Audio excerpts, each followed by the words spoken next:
तो दोस्तों, बातें हमारी संस्कृति में आप सभी का स्वागत है। तो आज हम आपको ये बताएंगे कि महाभारत में पांडवों में त्रिकालदर्शी कौन थे।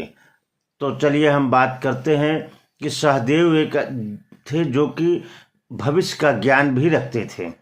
तो पांडव लोगों में जितने भी महान योद्धा थे पांचों, ये बहुत ही उच्च चरित्र वाले थे और इसमें सभी के पास कोई न कोई विशेष गुण था। जैसे युधिष्ठिर धर्मराज थे, तो वहीं भीम बहुत ही शक्तिशाली थे। अर्जुन की बात किया जाए तो अर्जुन बहुत अच्छा एक धनुर्धर थे। नकुल बहुत ही सुंदर व्यक्ति थे। उसी जगह सहदेव की बात किया जाए तो सहदेव बहुत ही सहनशीलता, और विश्व में किसी और के पास इतनी सहनशीलता नहीं थी। इसी के साथ साथ सहदेव के पास एक ऐसी शक्ति भी थी जो किसी अन्य पांडवों के पास नहीं थी। वे त्रिकालदर्शी थे। त्रिकालदर्शी का मतलब ये होता है कि भूत, भविष्य और वर्तमान तीनों के बारे में ज्ञान रखना। ये उनको कैसे प्राप्त हुआ मैं आपको बताता हूँ।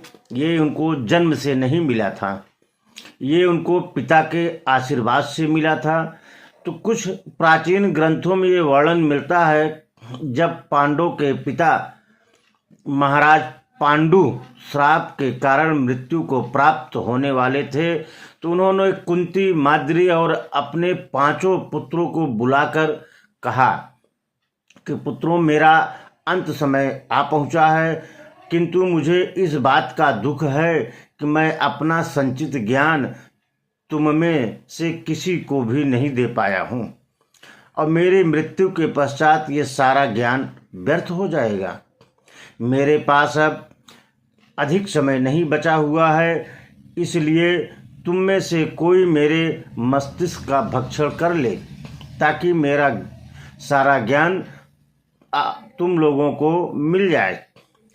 पांडव वैसे ही अपने पिता की स्थिति को देखकर बहुत शोक में थे। उस समय इस प्रकार का कार्य करना लिए कोई भी हिम्मत नहीं जुटा पा रहा था, और पांचों इसके लिए बहुत डर रहे थे। किसी को यह साहस भी नहीं हो पा रहा था कि अपने पिता को मरते हुए का मस्तिष्क खा सके। किसी भी पुत्र को अपनी आज्ञा पूर्ण न करते हुए पांडु बहुत दुखी हो गए और गहरी निश्वास लेते हुए अपनी मृत्यु की प्रतीक्षा करने लगे। अपने पिता को उनके अंत समय में इस प्रकार दुखी देखकर अंततः सहदेव इस भीषण कृत्य को करने के लिए आगे आ गए। उन्होंने पांडु के सर के 3 हिस्से कर दिए। पहला हिस्सा खाते ही सहदेव को भूतकाल में हुई सारी घटनाओं का ज्ञान हो गया। फिर जब दूसरा हिस्सा खाते हैं तो उन्हें वर्तमान में होने वाली सारी चीज़ों का ज्ञान प्राप्त हुआ। जब तीसरा हिस्सा खाते हैं तो उन्हें भविष्य की सारी घटनाओं का ज्ञान हो जाता है।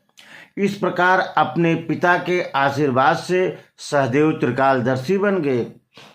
त्रिकालदर्शी होने के कारण सहदेव को महाभारत में होने वाले युद्ध और उसके विनाश के बारे में पहले से पता था।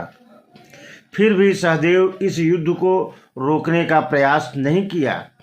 इसका कारण यह था कि श्री कृष्ण ने सहदेव को ऐसा करने से मना कर दिया था। सहदेव के अतिरिक्त केवल श्री कृष्ण ही यह सब जानते थे, जिन्हें होने वाली सारी घटनाओं का ज्ञान था। किंतु वे ये जानते थे कि पृथ्वी की भलाई के लिए यह युद्ध बहुत ही आवश्यक है।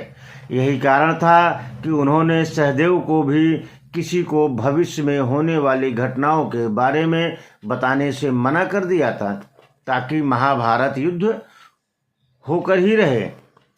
कहीं कहीं इस बात का भी वर्णन मिलता है कि श्री कृष्ण सहदेव को यह श्राप दिया था कि अगर उसने भविष्य में होने वाली किसी भी घटना के विषय के बारे में किसी को कुछ बताते हैं तो उनकी मृत्यु हो जाएगी। इन्हीं सब कारणों से सहदेव ने होने वाले युद्ध के विषय में किसी को कुछ भी नहीं बताया, क्योंकि वे भी ये जान चुके थे कि यह युद्ध कितना आवश्यक है। यह युद्ध जन कल्याण के लिए था। तो मित्रों, अगर ये जानकारी अच्छी लगी हो तो वीडियो को शेयर सब्सक्राइब जरूर करिएगा। धन्यवाद।